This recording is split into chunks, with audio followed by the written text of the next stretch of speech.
प्रभु यीशु मसीह के अति सामर्थ्य नाम में आप सबों को जय मसीह की। अजीजों, आज एक खास संदेश मैं आपके साथ बांटना चाहता हूं। और कई बार मुझे दुख लगता है कि मसीह जगत में इस संदेश को कहीं और स्थान नहीं मिलता, सिर्फ एक ही जगह मिलता है और वो है ग्रेवयार्ड में।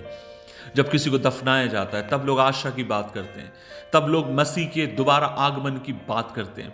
लेकिन मैं आपसे कहना चाहता हूं, यह संदेश आपके मेरे जीवन का एक भाग होना चाहिए जिसे प्रतिदिन आप और मैं मनन करें। और वह है पहला थिस्सलुनीके अध्याय 4 उसकी 13 और 14 आयत। और लिखा है, हे भाइयों, हम नहीं चाहते कि तुम उनके विषय में जो सोते हो अज्ञानी रहो। ऐसा ना हो कि तुम दूसरों के समान शोक करो जिन्हें आशा नहीं, क्योंकि यदि हम विश्वास करते हैं कि यीशु मरा और जी उठा, तो वैसे ही परमेश्वर उन्हें भी जो यीशु में सो गए हैं उसी के साथ ले आएगा। अजीजों, बाइबल की ये जो आयत है ये बहुत ही अधिक मनों को तेजित करने वाली बात है। और ये आपको मुझे आशा देती है, क्योंकि यहां पर आप और मैं मसीह के दूसरे आगमन के बारे में पढ़ते हैं। और मृत्यु के बाद जीवन में क्या होगा। कई बार अलग अलग धर्मों में, अलग अलग मतों और विश्वासों में अलग अलग चीजें सिखाई जाती हैं। जब पहली शताब्दी में आप देखेंगे, उस समय जो लोग मर जाते थे, जिन्हें दफनाया जाता था, उनके मकबरे के ऊपर या कह सकते हैं कि उनके ताबूत के ऊपर कई बार लिख दिया जाता था। और उनके लिखने से उनकी क्या आशा है मृत्यु के बाद, वो क्या सोचते हैं मृत्यु के बाद के जीवन के बारे में, उसके बारे में, उनके बारे में पता चलता था। और आप और मैं देखते गए, अधिकांशतः लोगों का सोच ये था, मृत्यु के साथ सब कुछ खत्म हो जाता है, हर चीज वहीं पर समाप्त हो जाती।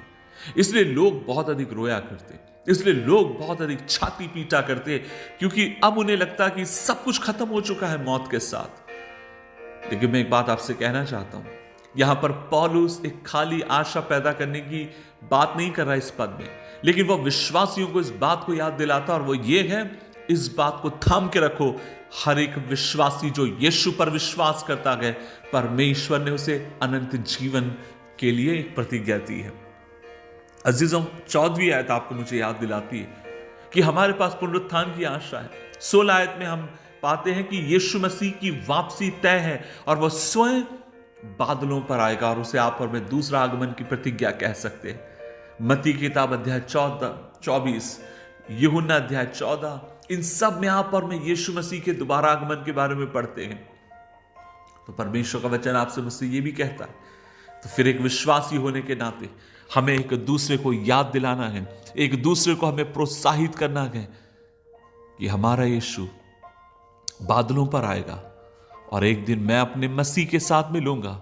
जब मेरी सांसें यहां बंद हो जाएं, जब मेरा जीवन यहां खत्म हो जाए, यही मेरा अंत नहीं, मैं उस पार देख रहा हूं, मैं उस पार देख रहा हूं। इस मृत्यु उपरांत एक और जीवन है जिसके बारे में मेरे परमेश्वर ने मुझसे वादा किया है। यहां पर आप और मैं देखते हैं कि पौलुस लोगों को उत्साहित करता है, और वो कहता है कि जब अपने प्रियजनों के को आप खो देते हो और जब आप कुछ शोक करते हो, इससे आपको कुछ नहीं मिलता, लेकिन वो ये कहता है कि तुम इससे बढ़कर एक काम करो, और वो ये कि यीशु में जो तुम्हारी आशा है उसे पकड़ के रखो। क्योंकि कई बार मैं जब लोगों को देखता हूं, जिस तरीके से वे रोते हैं, जिस तरीके से वे शोक करते हैं, कई बार दुख लगता है जब अपना निकट का कोई मर जाता है। मैं उसकी बात नहीं कर रहा हूं, लेकिन कई बार मैंने कुछ संस्कृतियों का भाग देखा जिसमें बहुत अधिक वे रोते हैं, क्योंकि उनकी संस्कृति ये सिखाती। लेकिन मैं आपसे कहना चाहता हूं, हमारे दर्द से बढ़कर मेरी संस्कृति जो मुझे सिखाती, उससे बढ़कर मुझे चाहिए मैं इस अनंत बात को थामे रहूं। यह दुनिया मेरा घर नहीं है।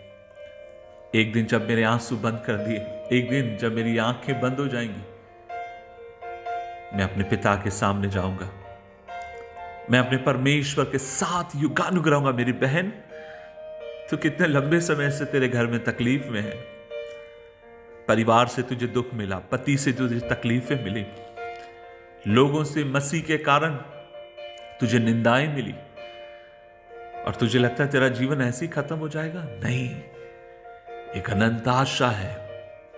यहां तो कुछ साल के लिए आपको मुझे जीना है, लेकिन उस आशा को थामे रहे। मेरे भाई, जब तू नाना प्रकार के क्लेशों के बारे में सुने, नाना प्रकार की चुनौती और मसीह के कारण जो निंदाएं और जो दुख और जो तकलीफों के बारे में तू सुने, तो अपने दिल को कच्चा ना कर, उस आशा को थामे रहे जो मसीह यीशु में है।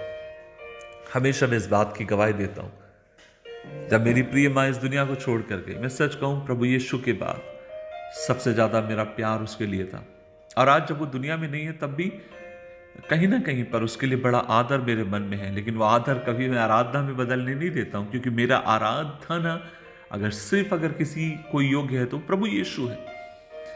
लेकिन उसने मुझे प्रभु के बारे में बताया, उसने मुझे हिम्मत दी, उसने मुझे परमेश्वर के मार्ग के बारे में बताया। ओ, दुनिया में अगर प्रभु के बाद सबसे कोई मेरा प्रिय था तो वो मेरी मां थी। लेकिन जब वो इस दुनिया को छोड़कर गई, उस दिन मेरा निर्णय था, मैं रोऊंगा नहीं, क्योंकि मुझे पता है वो मरी नहीं थी, वो सो गई थी। और अगर वो सो गई है तो फिर एक दिन वो फिर जी उठेगी। और मैं हमेशा हमेशा युगानुयुग उसके साथ मिलकर अपने परमेश्वर की आराधना करूंगा। मैं आज भी इस आशा और विश्वास को थामे रहता हूं।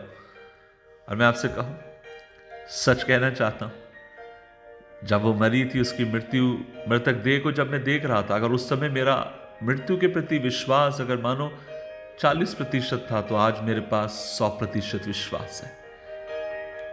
थामे रहिए, आशा को पकड़े रहिए। प्रभु जी, हम दुआ करते हैं, हमें आप ताकत दें, बल दें, कृपा दें, ताकि बाइबल की जो आशाएं आपने हमें दी, अनंत जीवन की जो आशाएं आपने हमें दी, उन्हें थाम कर रखें और आपके नाम की महिमा करें। यीशु मसीह के नाम से मांगते हैं, आमीन, आमीन, आमीन।